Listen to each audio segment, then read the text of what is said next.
Hey everyone, and welcome to London's Heathrow Airport. Today the Globe guys are flying on British Airways Club World to Atlanta. Unfortunately, it's the old Club World, which we're really disappointed about.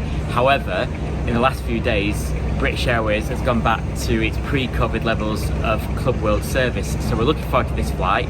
You're going to come with us. Welcome to the Globe guys.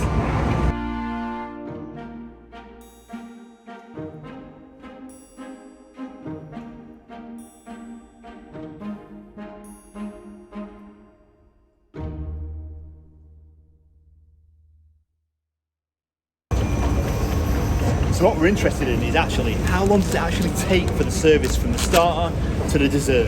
We've heard stories that British Airways potentially can take quite a long time. Is that true? Stay tuned to find out. COVID-19 arguably impacted the airline industry more than any other, and it also meant that for a time airlines had to work differently. This impacted customer service, but its impact varied from airline to airline. Lufthansa, for instance, changed its in-flight service little, whereas British Airways made wholesale changes, even in first and business classes. As things have gradually got back to something resembling normality, some airlines have further been impacted by the strong return of demand and the difficulty in recruiting staff and crew back to the industry. Up until now, that has led to British Airways not reinstating its business class in-flight service back to pre-COVID levels. That has now changed, and British Airways have recently been in a position to return service levels in its Club World cabin back to how you would expect them back in 2019. Notably, this means a full starter and soup service, a separate warm dessert option, and all served course by course as opposed to all on one tray. So, today we're flying to Atlanta, Georgia on board one of BA's 777-200s. This winter, the route is operated by a 4-class aircraft that used to be based in London Gatwick, and so, unfortunately, are one of the few Heathrow-based 777s that still have the old club cabin. It wasn't our lucky day, and thus far, the new club suite has evaded us. We're on board now, we're boarded on time. The seat, we've reviewed the seat a million times, so we're not going to review the seat, but like Ivan said, we're going to review the service on today's flight.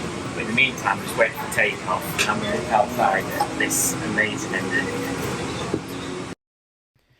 The aircraft that we're on today is GVIIY, or India Yankee, a 23-year-old bird, but the 777 is still a favourite of mine, and those huge General Electric 90 engines are great to look at. Luckily 10A was right next to it.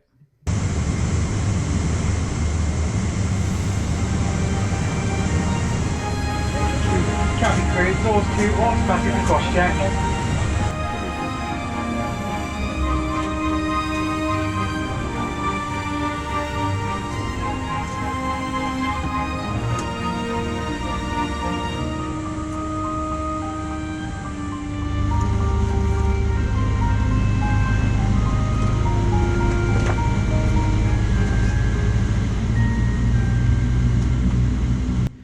So, after a glass of champagne, it was time to get underway.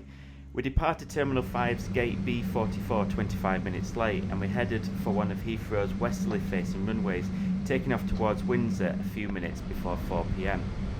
And, for all of the Av geeks watching, let's just admire the takeoff.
And as you can see, we were treated to a really nice sunset.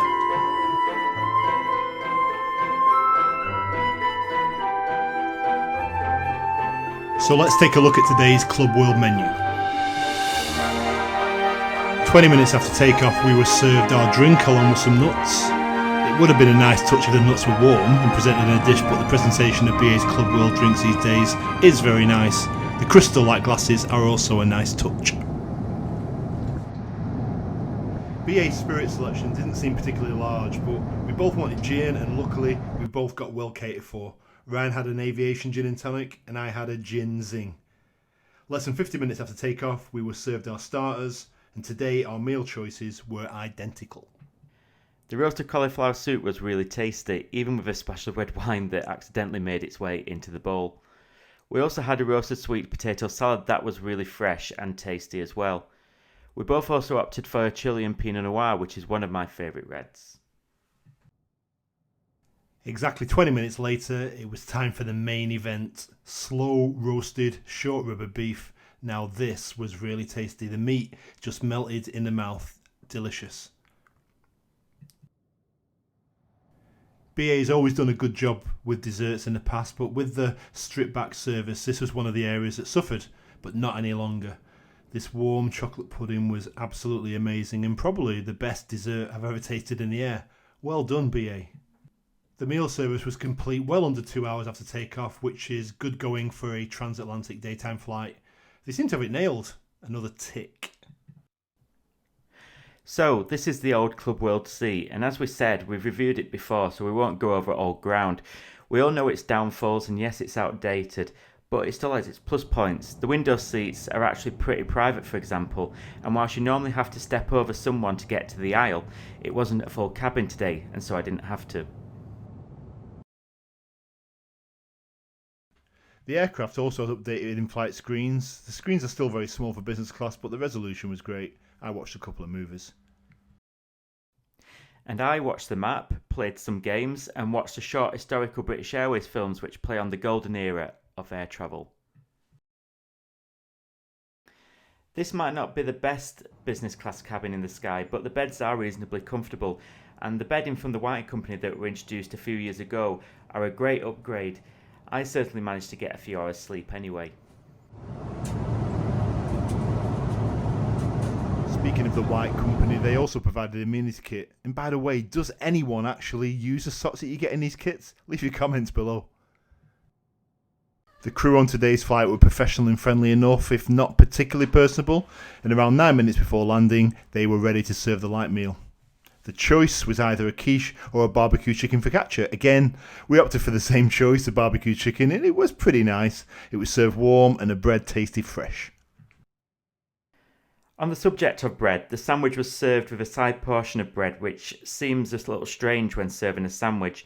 Nevertheless, the bread in Club World is pretty nice. It's one of those trio breads with 3 different breads all in one bun. What was missing though was some olive oil to dip it in.